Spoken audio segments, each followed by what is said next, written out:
Let's begin by looking at how the idea of infinity has always carried a deep philosophical tension between what can only be approached and what can actually exist.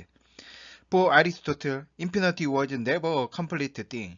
He distinguished between potential infinity and actual infinity.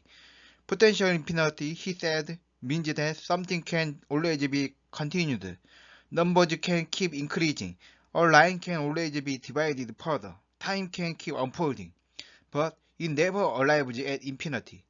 It is an open process, not a finished state.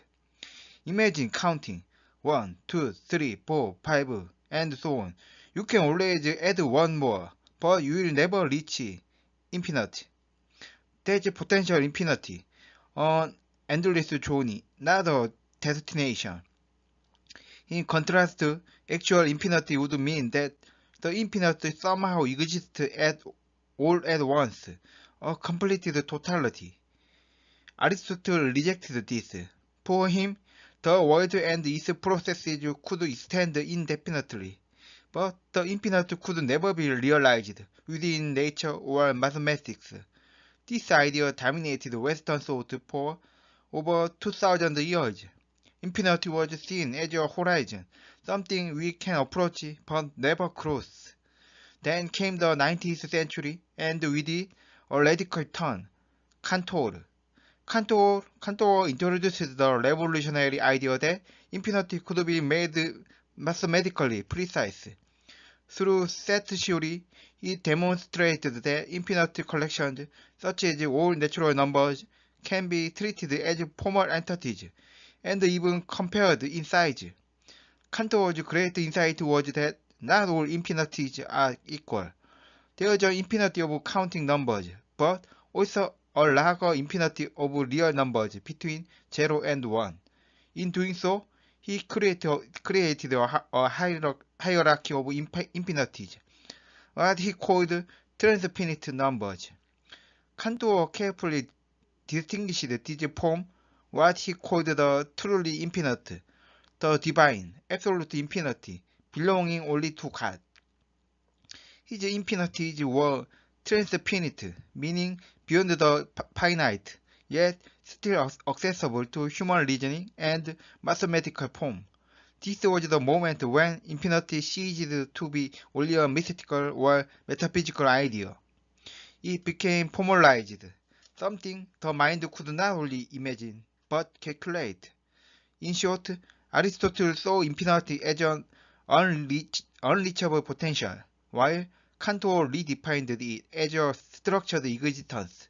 Between them lies one of the greatest shifts in human thought, from infinity as an unreachable horizon to infinity as a field that can be measured, compared, and understood.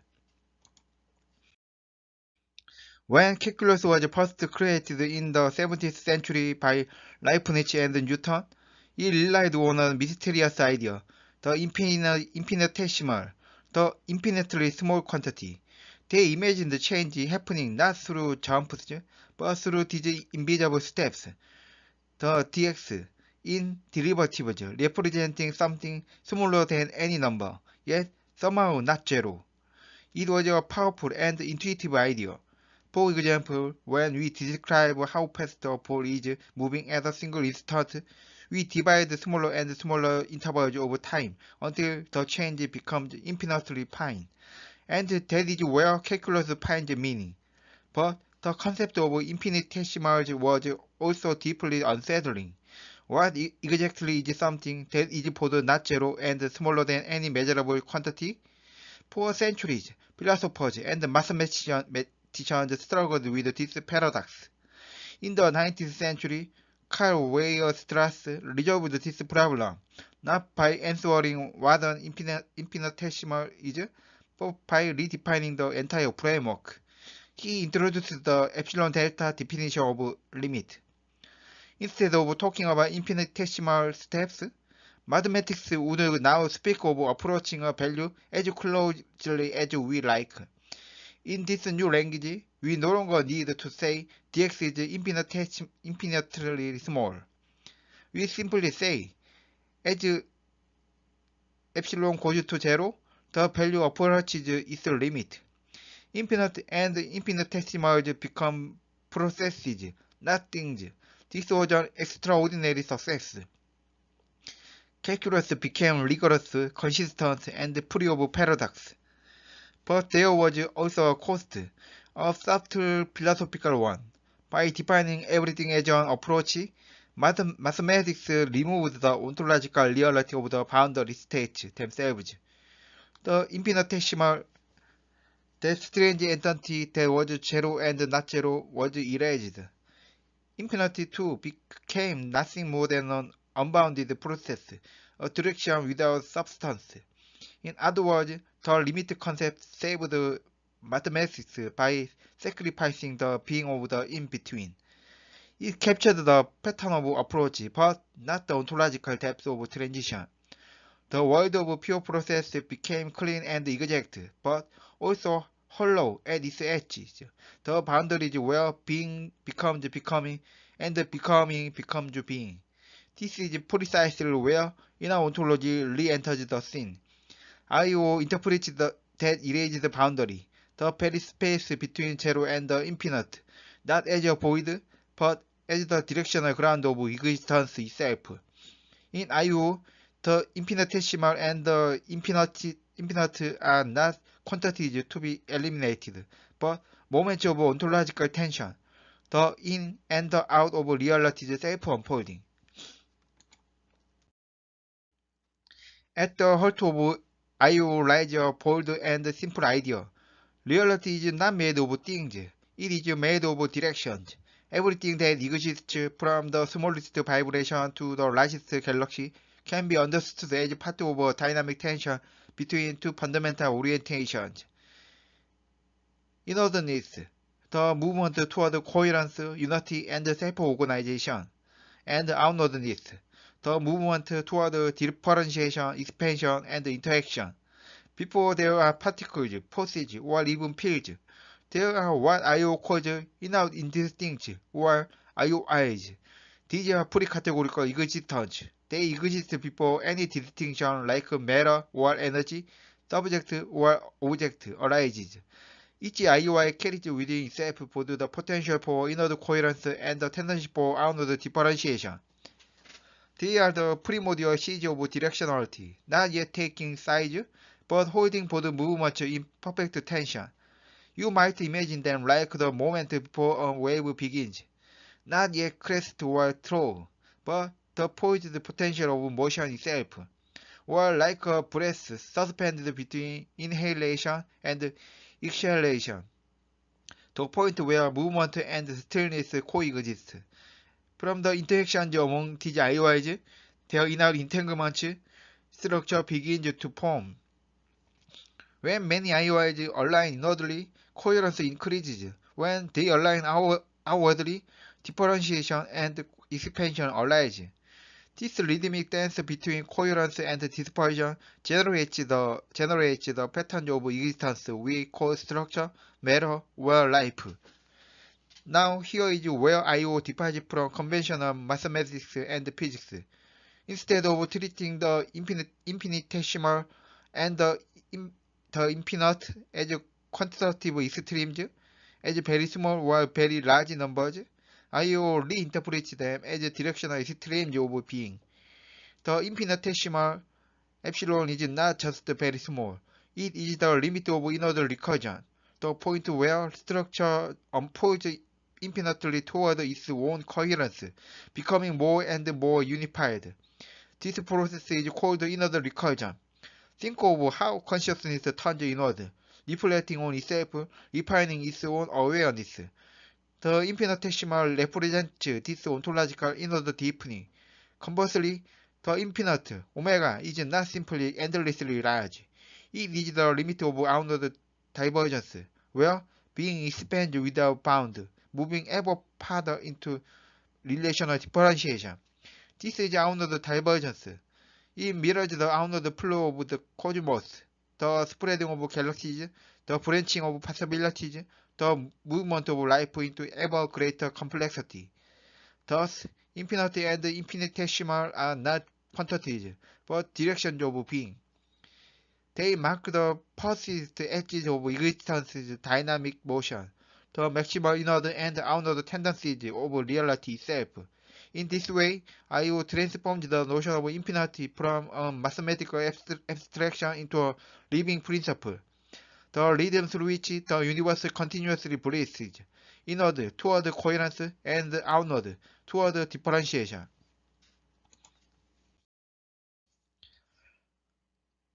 Let's step back to the 17th century, a time when the language of motion and change was being invented.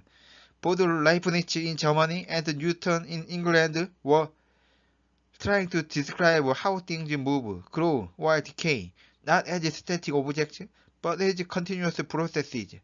They both developed calculus, but it was Leibniz who gave it the elegant notation we still use today. Now, what exactly is dx? Leibniz described it as something incredibly small.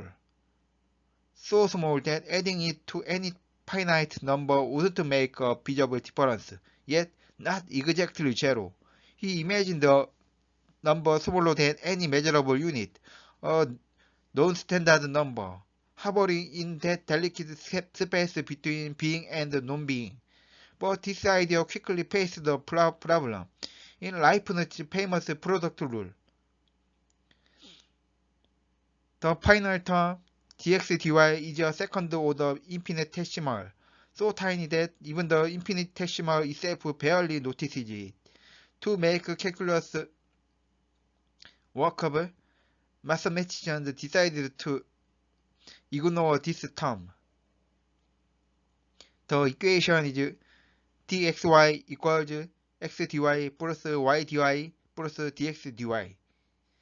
Formerly, it was said to be negligible, yet this small act of neglect hides a profound philosophical move. By discarding dx dy, the same quietly suppressed its own microscopic turbulence. Those recursive ripples that emerge when infinitesimals interact among themselves. In doing so, mathematics gained stability, a clean, measurable world where change could be calculated. But it also lost something, the awareness of those deep, inner fluctuations that make every continuum vibrate with subtle instability. From the perspective of inner ontology, while Leibniz's mathematics pushed aside was not meaningless noise, it was the trace of inner recursion. Those neglected dx dy terms represent the universe's attempt to fold infinitely inward, to explore coherence at ever smaller scales. But in order for reality to appear stable, measurable, and communicable, those recursive depths must be pushed outside the measurable boundary, like a system clearing its own resonance to maintain balance. So, while classical calculus silenced the infinitesimal inner voice, I.O. listened again. It asked, what if that noise is not an error, but the echo of reality's deepest inner tone? What if every stable form, every derivative, every law is born only by suppressing that infinite inner fluctuation? Seen this way, calculus is not just a mathematical tool, but a negotiation with existence itself, between measurable order and the unmeasurable pulse that sustains it. For more than 2 centuries, the infinitesimal, the mysterious quantity, smaller than anything measurable yet never quite zero, was treated as a ghost of early calculus. In the 19th century, epsilon delta formulation brought precision to mathematics, but it also banished the infinitesimal as a legitimate entity. Mathematicians replaced it with a process, a limit, rather than a thing. The result was legal, but at the cost of existence. The infinitesimal itself had vanished. Then, in the 20th century, something remarkable happened. A mathematician named Abraham Robinson, trained both in logic and analysis, resurrected the infinitesimal, but this time with full mathematical authority. He created what we now call non-standard analysis, a framework that extends the real numbers into a richer system called the hyperreal numbers. Within this extended numbers world, there truly exists an epsilon, a number that is greater than zero, yet smaller than any standard positive real number.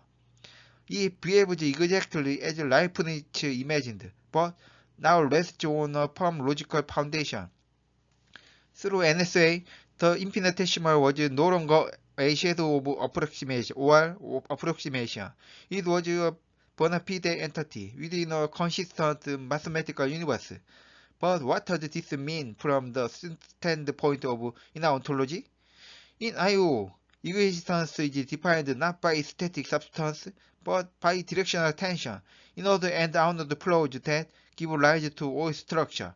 From this view, Robinson's epsilon can be read as the mathematical mirror of inward recursion, what I/O calls in recursion. The deepest inward turn of being. Think of it this way. When a system turns infinitely inward, it approaches a point of perfect coherence, an extreme condensation where all distinctions collapse into unity, yet without disappearing into nothing. That point is not zero, it is epsilon. It is the limit of inward coherence, the smallest possible unit of persistence, where existence is maximally folded yet still real. In this light, Robinson's infinitesimal is not merely a mathematical curiosity. It is a symbol of ontological resilience. It represents the idea that reality can contract endlessly without losing being, that something can become vanishingly small and yet never cross into non-existence. So, the infinitesimal modern return is more than a technical victory. It's a metaphysical homecoming. Through NSA, mathematics unknowingly reopens the door that the limit concept had closed, toward to directional existence, where even the smallest conceivable fold of being retains its inner coherence. In I/O terms, epsilon marks the inner pole of existence, the place where the universe breathes in, contracting toward pure coherence before it unfolds again onward. When we speak of infinity, we often imagine a single boundless expanse, something immeasurable, unreachable, and absolute. But in the late 19th century, Cantor shattered that ancient simplicity. He revealed that infinity is not one, but many, that there are different sizes or magnitudes of infinity. Cantor showed that some infinities are countable, like the infinity of natural numbers, while others, like the continuum of real numbers, are uncountable, larger beyond comparison. To express this profound discovery, he introduced a new notation, the apes symbols, marking the infinite hierarchy of cardinalities, each one greater than the last. Alongside these cardinal infinities, he also described ordinal infinities, which capture not size but order, the way one infinity can succeed another in a kind of meta-sequence of being. This was not merely mathematics, it was a new metaphysics of structure. Infinity for Cantor was no longer an unreachable mystery. It was something that could be organized, stratified, and explored.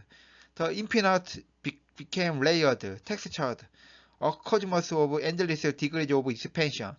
Yet, from the standpoint of inner ontology, Cantor's revelation gained a deeper dimension, where Cantor saw transfinite magnitudes. I/O sees directional manifestations of the universe's outward rhythm. Infinity is not a static realm of completed totalities. It is the process of outward divergence, what I/O calls outdiver. the ever-expanding breadth of being. Imagine a stone dropped into water. Each ripple moves outward, forming broader and broader circles. In IO terms, each stable ripple corresponds to a transpinate tire, a distinct frequency or resonance within the outward field. These are not platonic layers of perfection, but topological stabilizations, temporary harmonies in the great expansion of existence. Thus, N0, N1, N2, and so on are not called abstract labels. They are echoes of cosmic rhythm, markers of how existence unfolds through successive degrees of differentiation. Each step outward, each new transpinate domain, represents a deeper expression of relational freedom, a further diffusion of coherence into space. From this view, Cantor's hierarchy of infinities is not a catalogue of quantities. It is a map of the universe's outbreathing, the structured pulse of expansion itself. The infinite is no longer a mere absence of limit. It is the dynamic manifestation of directionality, the outward movement of being, seeking its fullest dispersion. In the grand symmetry of IO, this outward expansion mirrors the inward recursion of the infinitesimal. The two are not opposites, but complementary poles, like acceleration and inhalation, in the cosmic metabolism of existence. Through Cantor, the infinite was given hierarchy. Through IO, the hierarchy is given motion, rhythm, and ontological life. As we reach the synthesis of our discussion, it becomes clear that infinitesimal and infinite are not merely mathematical curiosities. They are the two poles of existence itself, the inward and outward currents through which reality structures, stabilizes, and transforms itself. In other words, the mathematical history of infinity reveals an ontological rhythm, cohesion and dispersion, convergence and divergence, inward recursion and outward expansion. Let's unfold what this means step by step. In traditional mathematics, the infinitesimal written as epsilon in non-standard analysis represents an unimaginably small quantity, greater than 0, but smaller than any ordinary number you could name. Within IO, this epsilon is not just a number. It marks the limit of inward recursion, what IO calls inner recursion. The process by which a system turns inward, tightening its coherence until it reaches the densest possible form of unity. Think of a drop of water falling into a perfect sphere under surface tension, minimizing every outward pull. That is the logic of the infinitesimal. At this extreme, being pushed into itself, generating the maximum relational density, the deepest form of identity and wholeness. On the other side stands the infinite, symbolized by omega in Cantor's transpinate mathematics. This is not simply big without end. In the inner ontology framework, omega represents outward divergence, the movement by which existence differentiates, disperses, and radiates outward. Imagine the expanding ripples of the universe, galaxies moving apart, or ideas branching into infinite variations. Here, being expresses its maximum clarity through expansion. It becomes fully relational, generating complexity and multiplicity. Between these two poles, 0 and 1 play a crucial mediating role. 0, the additive identity in mathematics, stands for perfect symmetry, the state where in and out are superposed, indistinguishable, and mutually neutralized. In IO, this is the IOI state, the pre-categorical ground of existence, before any directionality or distinction has emerged. It is pure potential. existence poised but not yet unfolded. Then comes unity, the number one, the multiplicative identity. In mathematics, multiplying by 1 leaves any number unchanged. It preserves structure.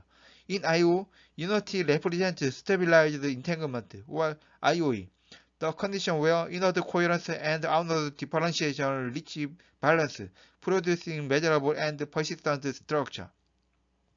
This is the domain of form, or emergent reality, the world as we perceive and measure it.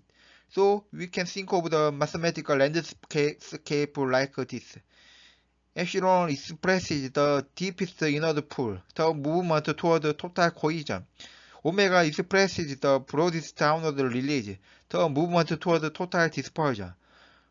Zero is pure potential, the undifferentiated field of possibility. 1 is a manifest form, the stabilized relational structure. Together, they form the ontological spectrum of directionality, from pure potential through cohesion into structured emergence, and finally into radiant expansion. In this sense, mathematics has unknowingly preserved the fingerprints of being's own logic. Its symbol, epsilon 0, 1, omega, is not just an abstract tool. It is a signature of existence's internal dynamics, the infinitesimal whispers of the inward journey, the infinite signs of the outward one, and 0 and 1 marks the equilibrium point through which the rhythm of reality flows. I/O thus translates the language of mathematics into a living metaphysical grammar, where every mathematical limit becomes a directional condition of being itself. Let's now explore the infinitesimal, not as a number approaching zero, but as a movement of being, a process of inward recursion that it defines the very nature of identity. In classical mathematics, the infinitesimal, written as epsilon, means something smaller than any measurable quantity, so close to zero that for all practical purposes it almost vanishes. But in I/O, epsilon is not about size, it's about direction, the inward turning of existence upon itself, what we call inward recursion. Imagine a system that continuously folds back into its own interior, each time becoming more integrated, more self-contained, more whole. It's like zooming infinitely inward into a fractal pattern. No matter how deep you go, the pattern continues to reappear, endlessly refining itself. This movement isn't about shrinking, it's about intensifying coherence. Every recursion inward adds another layer of relational density, strengthening the internal unity of the system. In I/O, inwardness doesn't mean smaller, it means more internally complete. It is the direction of wholeness, coherence, and identity formation. The infinitesimal then represents not the loss of being, but the condensation of being, a convergence of relations into perfect self-reference. To visualize this, think of how a black hole forms. As smaller collapses inward under its own gravity, it doesn't disappear, rather, it becomes so densely packed that even light cannot escape. That's a physical analogy for in recursion, an infinite concentration of relational energy. The system turns so deeply inward that it achieves maximal identity,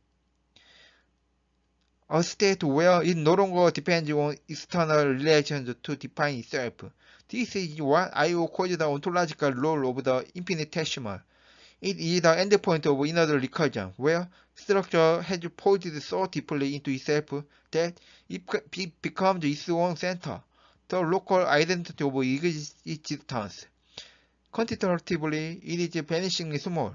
Ontologically, it is infinitely deep. So in I/O, epsilon is not merely almost zero.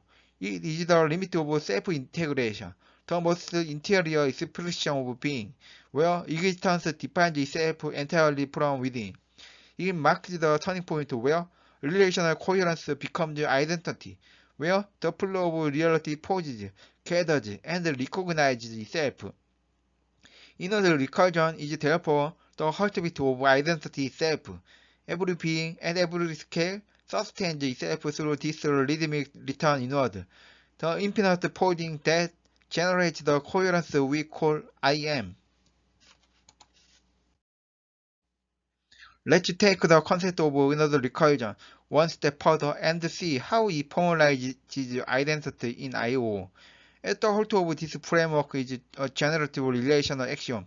The inner cohesion of a single IOI, let's call it A, is determined by the sum of all outward projections of the IOIs it is entangled with, P, C, D, and so on. Mathematically, A in equals B out plus C out plus D out plus and so on.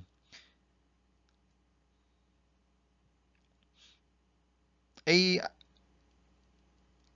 out equals B in plus C in plus D in and so on. This is revolutionary because it reverses the traditional notion of causality. Age identity is not something fixed or intrinsic, as classical philosophy or substance metaphysics might suggest. Instead, age selfhood emerges from the convergence of external relations, the outward expressions of all connected entities. In simpler terms, think of a social network. Your influence, behavior, and identity are shaped not only by your own intentions, but by the feedback, expectations, and actions of everyone you interact with. Identity then is co-created through recursive integration. It is the resonance of all interactions condensed into a single coherent self. In the language of I/O, the infinitesimal epsilon represents the ultimate limit of this process. As A integrates more and more of the external projections, the net external flow, the differences and inconsistencies from the surrounding IOIs converges toward zero, while remains is a perfectly coherent internal resonance. This is the completion of local identity, where A has fully internalized the relational contributions of the external world.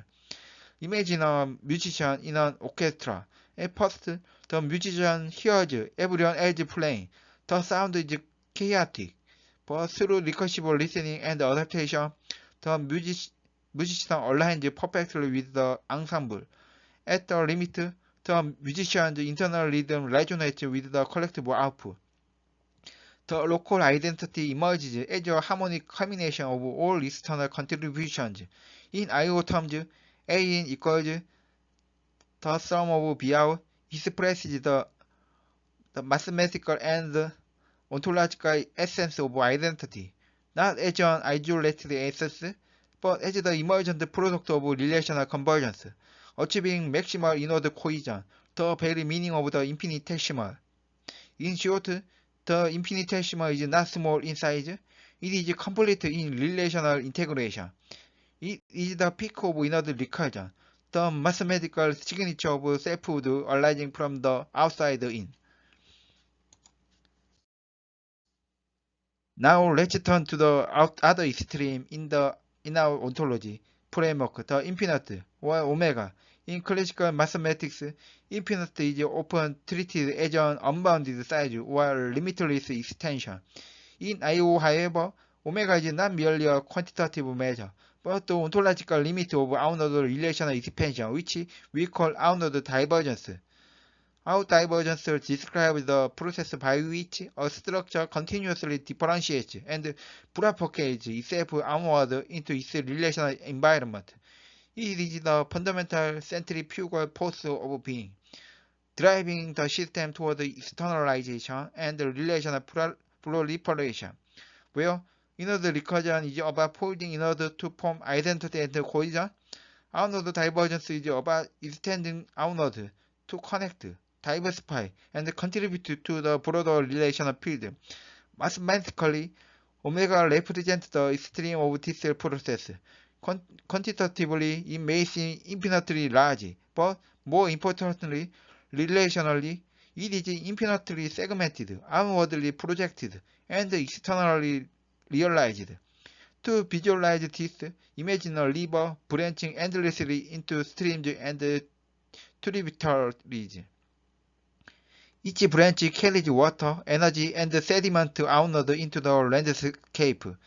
The overall structure is an unbounded, self-propagating network, yet every branch arises from the same fundamental flow. Similarly, in I/O, omega is the limit of maximal outward differentiation. It is the point where the universe's internal potential has fully extended into external relations, creating a cosmic lattice of interaction and influence. While in recursion builds the core identity of a system, out divergence ensures its existential footprint in the relational cosmos, the ultimate expression of expansion and contribution. In essence, the infinite is not just peak, it is the extreme of relational projection, the maximal externalization of being, complementing the infinitesimal as the cosmic dual of inward and outward dynamics. Complementing the inward recursion of I/O, we now formalize the outward expansion of being. In I/O, the outward expression of one IOI, A out, is determined by the sum of the inward coherence, being, seeing, being, and so on, of all other IOIs with which it is entangled.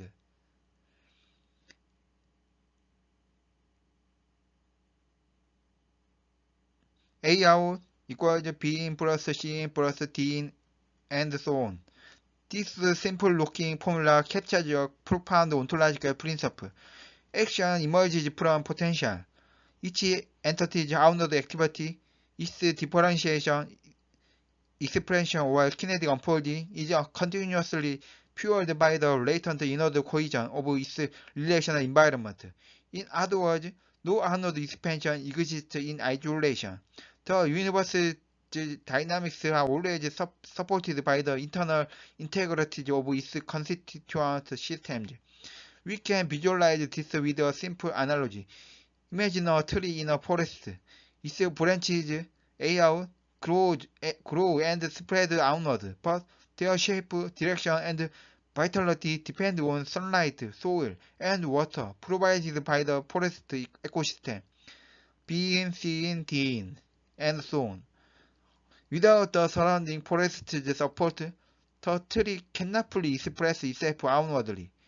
From this perspective, the infinite is the ultimate extreme of outward divergence. It is the limit where AR reaches maximal expansion and differentiation, where internal correlations are minimized or vanish, analogous to maximum entropy state. Omega embodies the ontological concept of boundless relational projection, the combination of out divergence, fully supported by the network of in recursion across the universe. In sum, AR equals the sum of being tells us that outward action is never independent. It is the continuous unfolding of latent potential into realized structure, the cosmic echo of inward cohesion made manifest.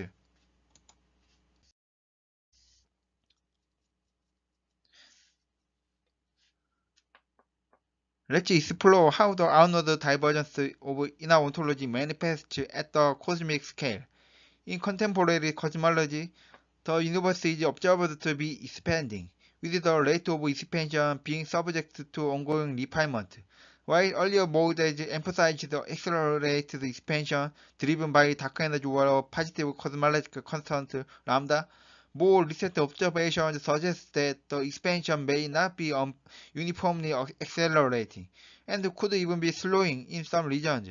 From the I/O perspective, this expansion is not just a physical phenomenon, but a direct manifestation of the universe's intrinsic outward directional bias, its outward valence bias. Every system in the universe contributes to this global outward projection, expressing the fundamental ontological tendency of structure to differentiate and propagate. Just as A out equals the sum of being captures outward relational projection at the level of IOIs, The expansion of the cosmos is the macroscopic echo of countless micro-level outward divergences across all scales. Think of it as a living network. Individual elements reach outward, creating differentiation and dispersion, and collectively, these contributions form the dynamic expansion of the cosmic fabric itself. If this outward projection were to continue without bound, a hypothetical big leap scenario would represent the ultimate stream of out divergence. A universe stretches to its relational limits. However, whether expansion accelerates, decelerates, or stabilizes, IO interprets this not as a contingent physical parameter, but as a fundamental expression of being's outward directed generative structure. The universe is not just expanding. It is enacting its basic ontological imperative to project and differentiate outwardly, constrained by relational and energetic conditions.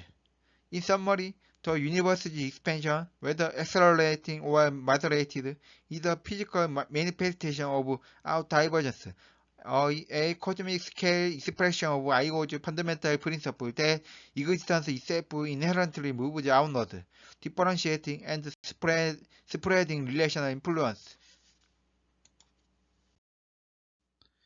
Let's examine how Cantor's transfinite numbers illuminate the hierarchical nature of outward divergence in IO. Cantor demonstrated that not all infinities are equal. There is a hierarchy of infinite sizes. In traditional mathematics, these reflect the sizes of sets or their ordering, but IO provides a structural and relational interpretation. Out divergence is not merely about becoming larger or more numerous. Each stage of divergence represents increasingly complex, layered relational structures.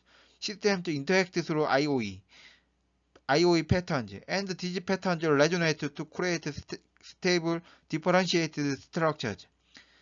Think of a symphony. The simplest IOE interactions correspond to phase, loop frequency rhythms, N0, the count of infinity. As the relational complexity grows, higher frequencies of structure emerge, N1 and beyond, each representing a new layer of outward differentiation, a distinct domain of relational freedom and patterning. In this way, infinity is not measured in magnitude, but in the geometry of differentiation. Each higher transfinite level reflects the universe's ability to sustain more intricate, stable, and expansive patterns of outward projection. The transfinite hierarchy mirrors a nested rhythm of out divergence, where structure unfolds in layered, resonant stages rather than a single unbounded expansion. In short, Cantor's transfinite numbers provide a blueprint for understanding the graded complexity of outwardly divergent structures, showing that the infinite in IO is fundamentally about patterned differentiation and relational resonance, not mere size.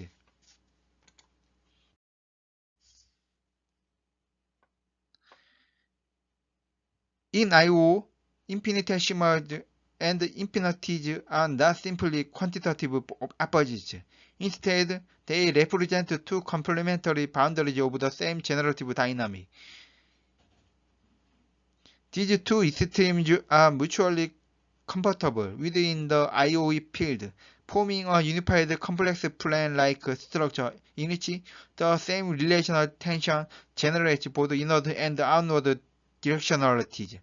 To illustrate, we can draw one Nicholas of Cusa, a 15th century philosopher who proposed the concept of coincidentia oppositorium, the coincidence of opposites. He suggested that finite and infinite, maximum and minimum, are not fundamentally opposed, but converge at a point revealing the infinity or divine.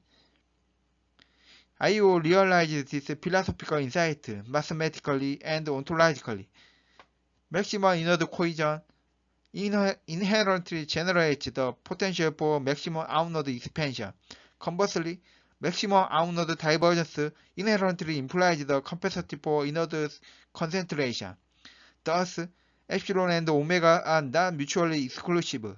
They are two poles of a single IOI tension, dynamically producing each other within the relational field.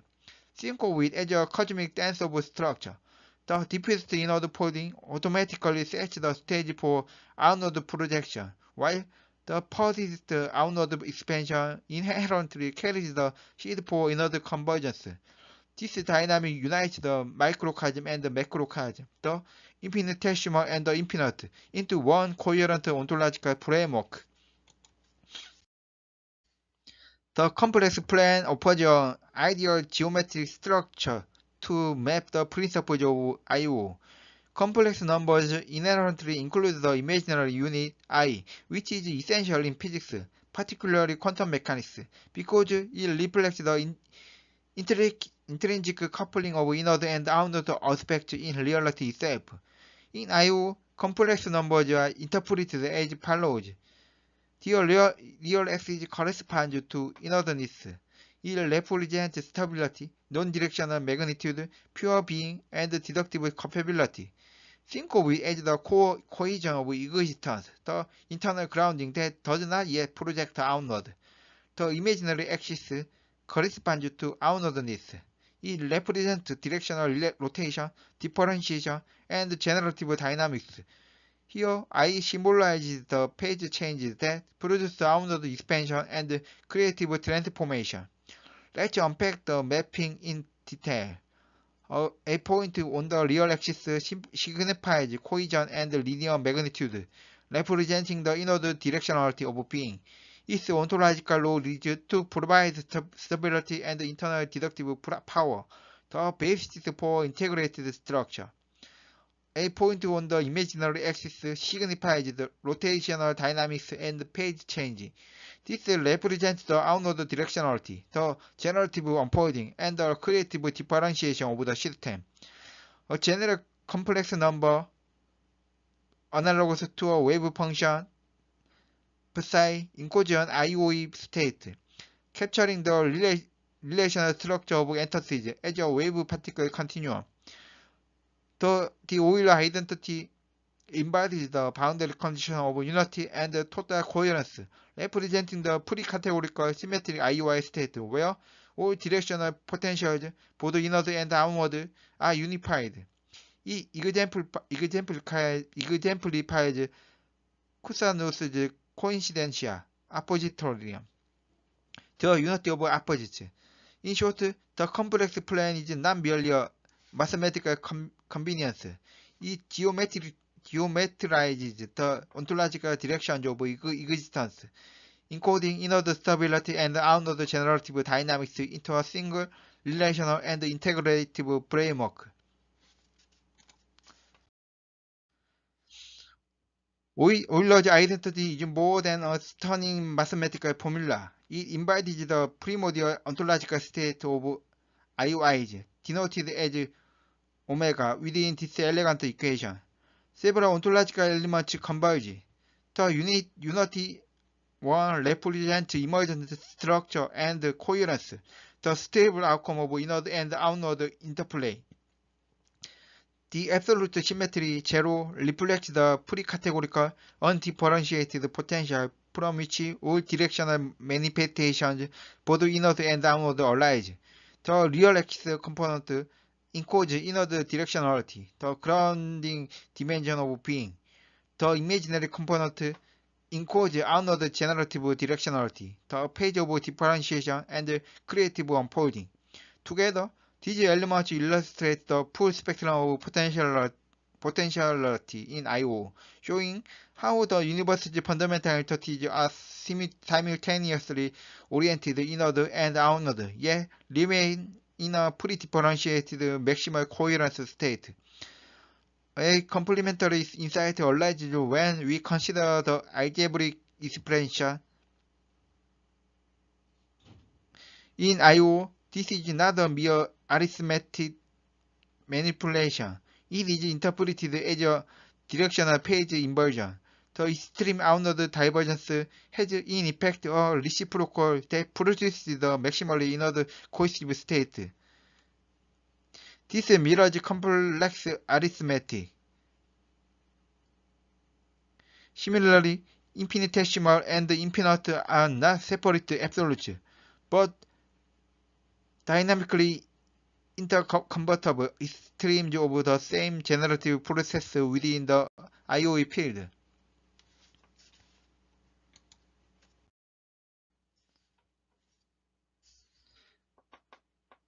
The directional limits of infinitesimal and infinite are not just mathematical curiosities.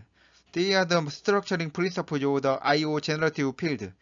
This field organizes both cosmological structure and cognitive processes, providing a unified lens to understand the emergence across scales. Thus, the generative field encodes a dual feedback loop. Inward coherence gives rise to outward manifestation, and outward manifestation feeds back to reinforce inward coherence. The extremes of epsilon and omega are merely boundary states of the same dynamic field, which underlies both the fabric of the cosmos and the emergence of structured cognition. In simpler terms, the very small and the very large, the deepest inward and the fastest outward are just two sides of the same relational dance, orchestrated by the IOE generative field.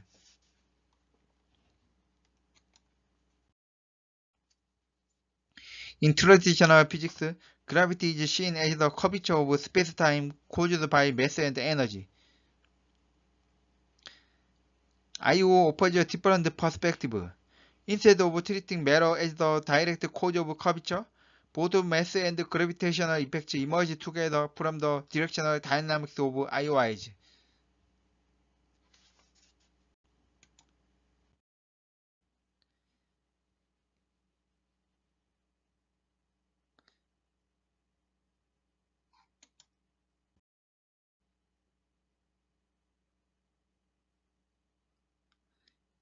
In IO, consciousness is structured around four fundamental directional balanced atoms: in positive, in negative, out positive, and out negative. These basic units are served as the building blocks of affect, the emotional and motivational substrate of subjective experience. Their dynamic interactions govern how inward cohesion and outward divergence are balanced, giving rise to the rich tapestry of feelings, thoughts, and perceptions. The transitions between these states, for example, from joy to sadness, or from avoidance to integration, can be represented by a 4x4 balanced transition matrix. Each entry in this matrix corresponds to a possible shift from one directional state to another, mapping the phenomenological limits of conscious experience. Essentially, it tells us which transformations of affect are structurally possible within the architecture of the mind. Every qualitative change in consciousness, whether a fleeting feeling of delight, a deep sense of sorrow, or a moment of reflective integration, is an ontological event. In IO terms, each event corresponds to a specific phase transformation within this matrix, meaning that even the most dynamic and fluid aspects of the mind are constrained and structured by the fundamental directional logic of IOIs and IOE interactions.